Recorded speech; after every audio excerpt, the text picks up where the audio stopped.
You know, we talked yesterday on the show about specifically about the FBI, about FBI Director Chris Wray's interview, and just how great he is at gaslighting the American public. But we're just talking about these alphabet agencies in general, these bureaucracies that have been completely weaponized against the, well, I would say the American public, but I mean, about half of you if you vote the wrong way.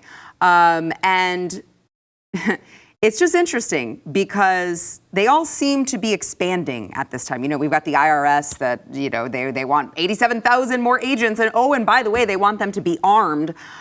You've got the DOJ now. You've got Attorney General Merrick Garland, who during a hearing, he basically is like, he's chomping at the bit to expand his army of social justice warriors ready to knock your door down and prosecute you for, I don't know, praying outside of a pro-life clinic. He talked earlier today about the Justice Department's lack of resources during his appearance before the Senate Judiciary Committee. Watch. The memo says specifically, I'll just read it to you. It said, for this reason, charges that subject a defendant to a mandatory minimum sentence should ordinarily be reserved for instances in which the remaining charges would not sufficiently reflect the seriousness of the defendant's criminal conduct, danger to the community, harm to victims, or other considerations outlined above. So basically, your charging memorandum says that prosecutors can exercise their discretion to charge less than the most serious offense because you don't like the mandatory minimum sentences that Congress has passed, correct? No, Senator. This is a question of allocating our resources and focusing them on violent crime. Later on, I thought you said that your job was to enforce the law without regard to policy differences. It's not a question of policy differences. It's a question of the resources. You don't have enough money. You don't have enough people. We don't have enough money. We don't have enough jails. We don't have enough judges.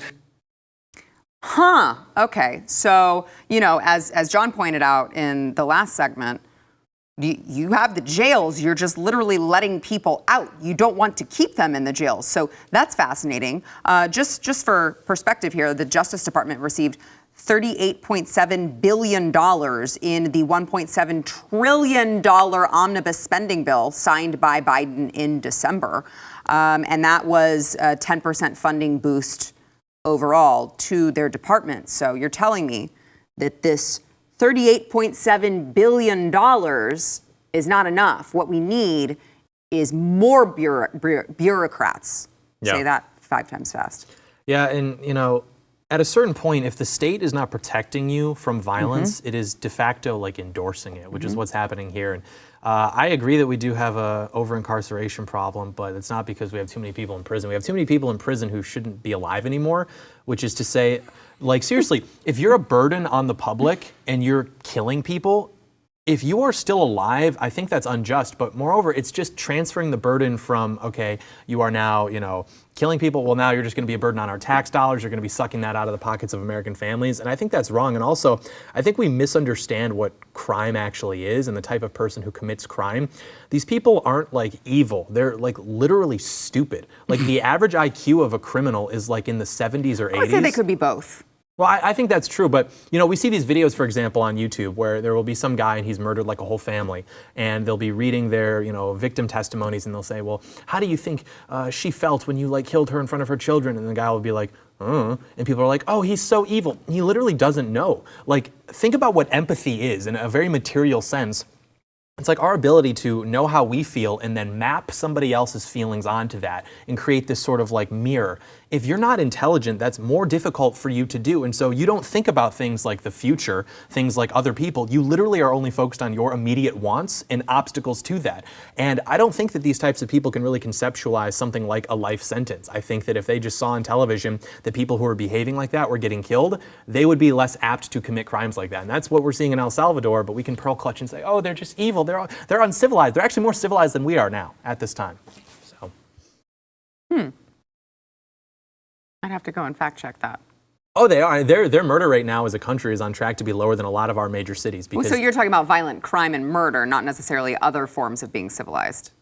Yeah. Okay, I mean, okay. Well, that's like the basis of civilization, is it not? The ability to prowl about without having to worry about being gunned down by somebody? I would also say probably in El Salvador they don't have to deal with, drag queens trying to sexualize their children. Because they have the will to do what needs to be done. If they won't even tolerate murder, imagine what they would do with those types of people. I mean, crazy Matt, stuff. hurry. Yeah, well, hurry. look, I mean, in El Salvador, they have more pressing issues, right? I mean, like I say, these things are actually first world problems because other countries have to worry about, like getting fed, which we're going to have to do pretty soon. But aren't these the guys that wanted to defund the police?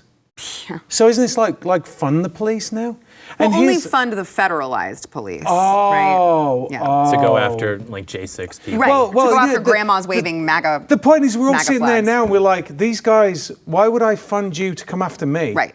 For not using the right pronoun. Right. Like that, I mean, that's what everyone's looking at. Like, if you were going to like close the border, rock on. Right. All right, let's do it. And by the way, perhaps they shouldn't be giving all their money to Ukraine. I know this is a thing, but I really would like Americans, the American politicians, to look after Americans.